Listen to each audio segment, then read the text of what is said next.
यूं तो हिमाचल प्रदेश सरकार ने 7 मई से प्रदेश में 16 मई तक कर्फ्यू लगाने की घोषणा की है, लेकिन डलहौजी में कर्फ्यू जैसे हालात कुछ दिन पहले से ही बन चुके हैं। इसका मुख्य कारण ये है कि डलहौजी पूरी तरह से पर्यटन उद्योग पर ही निर्भर है, लेकिन पिछले कुछ दिनों से पर्यटकों की आवाजाही बिल्कुल ही बंद होने के कारण यहाँ का पर्यटन उद्योग पूरी तरह से ठप होकर रह गया है।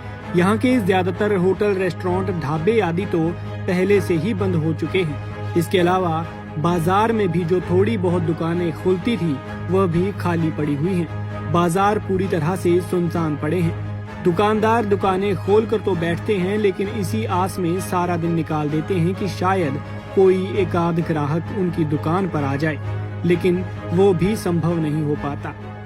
लिहाजा स्थानीय लोगों का, विशेषकर दुकानों और अन्य पर्यटन व्यवसायियों का मानना है कि पिछला साल भी कोरोना की भेंट चढ़ गया था और इस साल भी इन दिनों में चलने वाला पर्यटन सीजन पूरी तरह से खत्म हो गया है। ऐसे में यहाँ के लोगों को अब अपनी गृहस्थी चलाना ज्यादा मुश्किल हो गया है।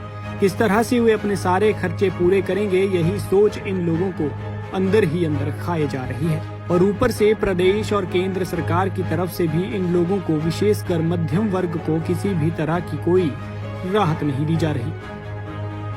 क्या कहना है इन लोगों का, सुनिए।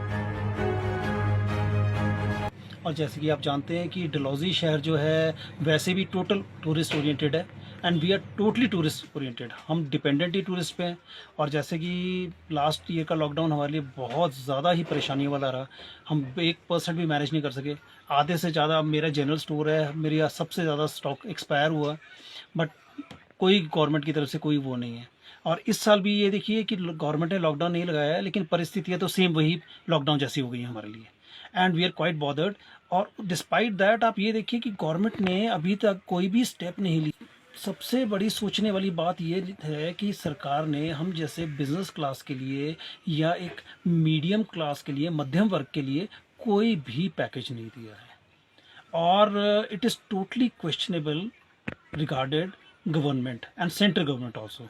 तो देखिए हम लोग कितना सर्वाइव करेंगे, हम लोग कैसे मैनेज करेंगे। कोई ना कोई तो हमारे लिए कोई पैकेज निकले। हम लोगों ने घर के खर्चे निकाल रहे हैं, इंटरेस्ट देने, बैंक की किस्त है, सब कुछ है। How is it possible? कुछ तो सरकार को सुनना चाहिए। तो हमारी सरकार से तो एक रिक्वेस्ट है कि प्लीज़ हम दुकानदारों को थोड़ा सा इनकी तरफ ध्यान दिया जाए और कुछ ना कुछ हम जैसों को एक फौरी राहत या कुछ तो एक प्रोवाइड किया जाए। तो we shall be highly thankful जी। Please, thank you. मैं दीपक मल्होत्रा डलहौजी का एक व्यापारी हूँ। हमारी शॉप भी है, हमारा होटल भी है। अभी जैसे आप सबको पता है कि हिमाचल में अब कर्फ्यू लग रहा है कल से। तो कर्फ्यू तो अब लग रहा है, मगर मैं ये आपके सिर्फ नॉलेज में लाना चाहता हूँ कि पहले से ही यहाँ कर्फ्यू जैसे हालात हैं।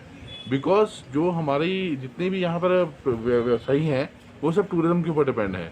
डलहौजी में टूरिज़्म के ऊपर ही हर कोई डिपेंड है, इसलिए हम लोगों की दुर्दशा जो है वो काफ़ी अच्छी नहीं है। पिछले साल से ही जो 1-2 महीने बीच में काम चला उसमें थोड़ा सा कुछ संभला था, मगर अब स्थिति इतनी ख़राब है कि आप बाज़ार देखिए, सारी दुकानें देखिए, होटल ऑलमोस्ट 90% डलहौजी में बंद हो चुके हैं, जबकि हमारे किराए, हमारे बिजली के बिल, हमारा सब कुछ सेम ही है।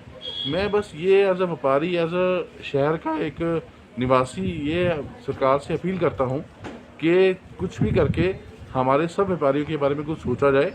और जहाँ जहाँ भी हमें मदद मिल सकती है, जैसे कोई बिजली का बिल हो, कोई म्यूनसिपल कॉर्पोरेशन का टैक्स हो, कोई हमारे पानी का बिल हो, कोई हमारे और कोई चार्जेस हों, उसको कम किया जाए और हमें थोड़ी रिलैक्सेशन दी जाए ताकि हम लोग सर्वाइव कर पाएँ, क्योंकि बहुत ही मुश्किल हो गया है इस स्थिति में सर्वाइव करना एक आम व्यापारी के लिए।